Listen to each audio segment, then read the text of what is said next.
Hi, this is Kyle Fredrickson with the Ridgeview Outdoor class. Today I'm going to show you how to set this particular trap called a Z-trap, dog-proof trap.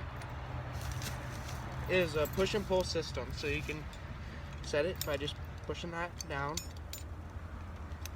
and setting the dog.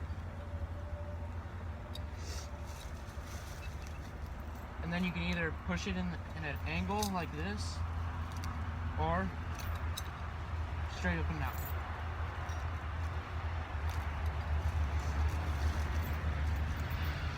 Then you want to go ahead and put your stake in the ground.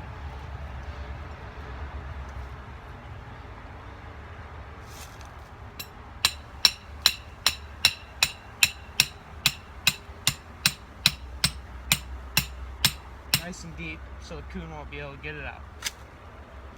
Then you can either put big marshmallows or small marshmallows in the trap, or I use dog food, or there's a few other methods people use too.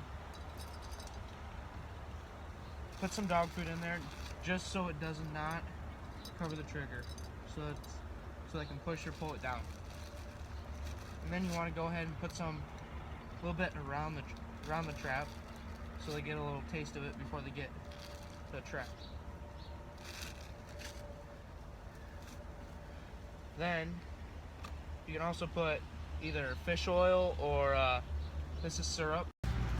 As you can tell, there is not much to setting a dog-proof trap. It's fairly simple. That is all I have for you today, so thank you for watching.